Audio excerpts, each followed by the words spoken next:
प्रदेश में लोक परिवहन, खास करके हमारा राज्य देश का एकमात्र राज्य था जिसका अपना राज्य परिवहन सरकारी व्यवस्था के अभाव में निजी व्यवस्थाओं के हाथों मजबूर था।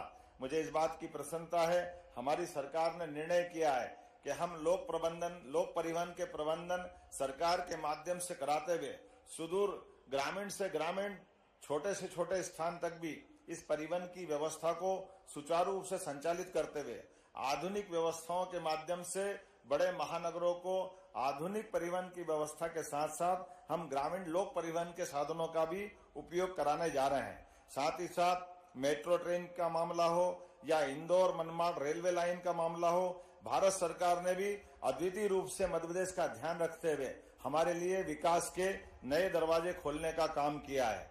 भारत सरकार ने प्रदेश में राष्ट्रीय राजमार्ग परियोजनाओं की दृष्टि से भी 3,500 करोड़ की राशि स्वीकृत की है। इंदौर अकेले में 350 करोड़ की लागत से एलिवेटेड और कई सारे काम भारत सरकार के माध्यम से मंजूर हुए हैं। भोपाल कानपुर इकोनॉमिक कॉरिडोर 4 लेन में अपग्रेड करने की अनुमति मिली है। प्रदेश में विमानन सेवाओं के विस्तार की दृष्टि से भी मुझे इस बात की प्रसन्नता है, मध्य प्रदेश वो राज्य है जो कम समय में भी काफी बड़े पैमाने पर हमारी विमानन सेवाओं का उपयोग राज्य की बेहतरी के विकास के लिए करने जा रहा है। रीवा एयरपोर्ट के संचालन के साथ हमारा राज्य एक साथ 6 एयरपोर्ट संचालित करने वाला, 24 घंटे जहां हमारी विमान सेवा मिले, ऐसे बड़े राज्य में अब शुमार हुआ है। लेकिन इसके साथ साथ और भी कई स्थानों पर एक साथ हवाई पट्टी, छोटे छोटे ब्लॉक में हेलीपैड हमारी योजना का हिस्सा है, जिसके माध्यम से वर्तमान के दौर में हम सभी प्रकार के परिवहन के व्यवस्थाओं का उपयोग राज्य की बेहतरी के लिए करने की तरफ आगे बढ़े हैं। उज्जैन, इंदौर, देवास, धार को मिलाकर एक तथा भोपाल, सीहोर, रायसेन, विदिशा और राजगढ़ को मिलाकर दूसरा महानगरीय क्षेत्र बनाने का भी हमने निर्णय किया है। प्रदेश के संतुलित नगरीय विकास के लिए पुनर्घनत्वीकरण और पुनर्विकास नीति का भी नया प्रारूप हमने तैयार किया है। भोपाल में आगामी 24-25 फरवरी को होने वाली ग्लोबल इन्वेस्टर समिट की तैयारियां प्रारंभ कर दी गई है। जैसा कि आपको जानकारी देते हुए मुझे प्रसन्नता है कि हमारे यशस्वी प्रधानमंत्री श्रीमान नरेंद्र मोदी जी स्वयं इस निवेश कार्यक्रम का शुभारंभ करने के लिए आने वाले हैं। मध्य प्रदेश में गत 1 वर्ष से औद्योगिक विकास और निवेश संवर्धन के निरंतर प्रयास हम चला रहे हैं, जिसके माध्यम से युवाओं को अपनी बौद्धिक क्षमता के साथ साथ स्किल डेवलपमेंट के माध्यम से बड़े पैमाने पर रोजगार के अवसर प्रदान किए जाएंगे। मध्य दुग्ध उत्पादन बढ़ाने के लिए मध्य प्रदेश सरकार और राष्ट्रीय डेयरी डेवलपमेंट बोर्ड के माध्यम से MOU हुआ है।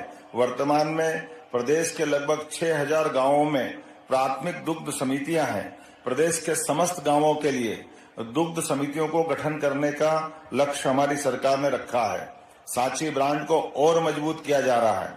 मध्य प्रदेश में देश के कुल दूध उत्पादन को बढ़ाकर 20% तक करने का भी हमारी सरकार ने लक्ष्य रखा है।